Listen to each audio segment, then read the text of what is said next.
150 kilometres northwest of Sydney, just 15 minutes from Blackheath, Hartley Valley offers big landscapes with expansive views. A perfect backdrop for a visionary garden.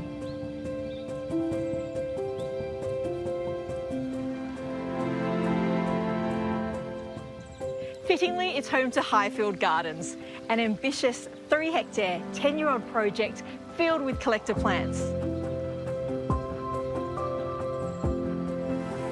Highfields is a collaborative project by dynamic duo plantsman David Kennedy and his partner Andrew Dunshay.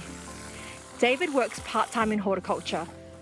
I'd always aspired to have a world-class show garden, and when we saw this land, it was big enough to do it. So, yeah, that's where it started. While Andrew, after a career in the fashion industry, took early retirement. Ever since I was a kid, Tammy, I always had this fascination for large-scale gardens. I don't know where it came from, but I just knew that one day it was going to happen. And then how did the vision come about for this garden? When we started, there was no buildings here, so it's just a cow paddock, and we just sat down and just drew it out on paper. We were trying to keep the views open, so when you go through the many garden rooms, you always got a vista to look at. And how many garden rooms do you have? Approximately 20. This is gorgeous. This is the dry garden. It's set on 3 levels, and it's about 1,000 square metres. The trees are quite a statement here. These are Australian tunia, and then of course we've got a windbreak, which is a row of conifers, and then we've got some purple-leafed Cootamundra wattles in front of them. You know, in some places the Cootamundra wattle is classified as a weed, but for us it's fine. It hasn't seeded anywhere. And do you find that you need the double windbreak? Well, we found when we first got the property that we got incredibly strong winds from Oberon Way over this way, so that's why we've put effort into the double row of trees. And what is the planting scheme that you've got going on here? It's mostly a Mediterranean planting. It's full of salvias, euphorbias, some grasses, a few buddleias, anything that will take dry. This garden doesn't get watered, and it got through the drought.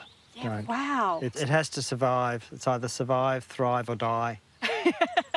That's a good philosophy to live by. Yeah. But it's a good example to show people, especially in Australia, how you can have a garden even if you don't have water.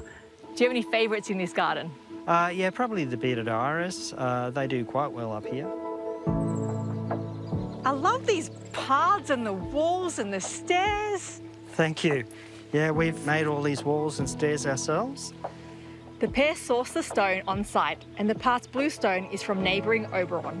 We did have one rule that if you pick up a rock, you can't put it down, so you've got to find a spot for it. Otherwise you go crazy. Do they all start to look the same after a while? Absolutely. And they all start to get heavier and heavier. I'm starting to get a feel for how large this garden is. I mean, we're entering another garden room here. Well, this is the cottage garden, and it's full of so many roses. Oh, and these roses are gorgeous. What have you got here? Well, we have crepuscule and renee on the gatehouse. And then here on the arbour, we have another crepuscule, and also this is Rosa albertine. It's a lovely rose, but very thorny. And then, so there are some others mixed in with it? Up the top there, that's Summer Romance. There's some David Austins in this area here.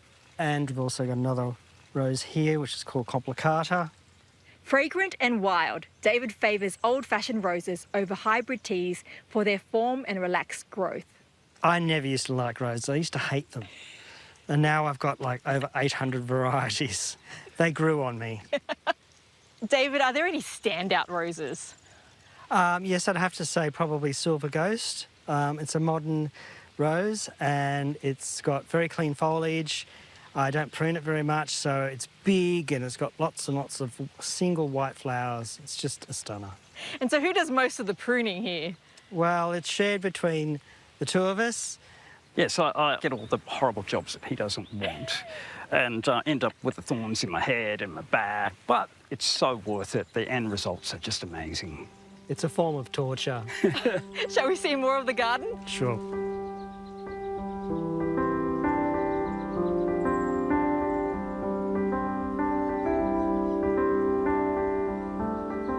Sloping down from the cottage garden is what David and Andrew call the Prairie garden. This more open space on the property is planted in a naturalistic style. It's a combination of perennials, grasses, and we use annuals as well, which will self-seed and fill up the gaps. In this one here, there are Siberian iris, annual poppies, and these really unusual alliums. The colour palette is a combination of light pastel colours, but I'm actually adding a lot of hot colours to it. So I'm changing the sort of the planting a little bit. Andrew, what do you think of the colour palette? As a designer, it just excites my imagination. It's pretty magic. Got rare perennials in here. One of them is an Amsonia. It's a beautiful American prairie plant, and it's very, very tough. It has very thick roots and they go down really deep. Then it's covered in blue flowers. It's just a stunning thing. And David's passion for using colour comes into full effect in the eye-catching yellow border. It's restricted to sort of different shades of yellow.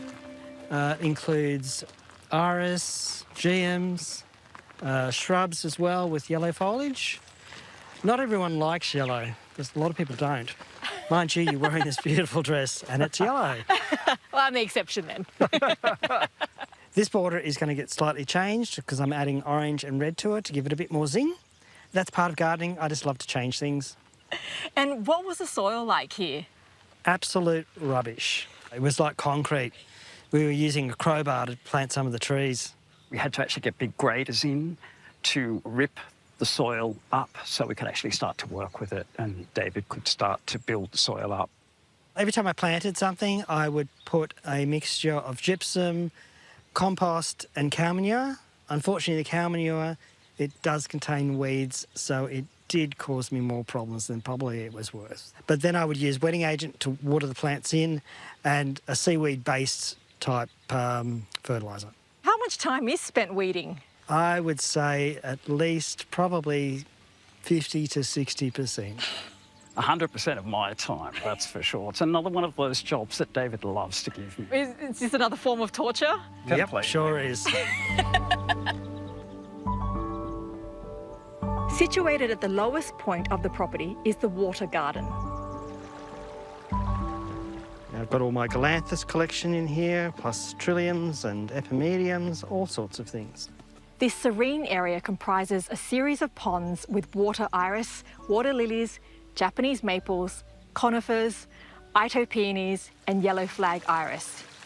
But shifting rainfall patterns do present challenges at times. It's either feast or famine. You know, sometimes it'll rain a lot and then other times it'll be very dry. It can be very stressful. When it's dry, it can be, really quite heartbreaking sometimes. An absolute highlight of the water garden are the Ito peonies. With their silk petals and prominent velvet stamens, they lend an old-world opulent look that David adores. They're tough. They are quite resilient. They're fairly easy care. They're just basically probably queen of the flowers, I suppose. Ito peonies are intersectional peonies, a hybrid cross between herbaceous and tree peonies, combining the best traits of both. They offer a huge colour range and are known for their flowers that are held above luminescent, lush green foliage. What tips do you have for growing peonies? When you first plant them, we put cow manure with them and blood and bone, and then of course some dolomite, and that gets them going in their first season. In that first season, you can usually sometimes get flowers if you do feed them well. And what do you do throughout the year to feed them or prepare them for their big blooms? Usually in autumn, we give them some dolomite, then some blood and bone, and occasionally we might give them some liquid food as well. Through grand vision and hard work, David and Andrew have crafted a breathtaking collector's garden that inspires visitors to appreciate the beauty of resilient, thoughtfully curated plants in a challenging environment. And what are the future plans? We're still going, of course, on the garden. We probably never will finish. The garden will evolve and change as I come up with new ideas, and it's just all part and parcel of having a garden. Well, I can't wait to see that. Thank you. Thank you.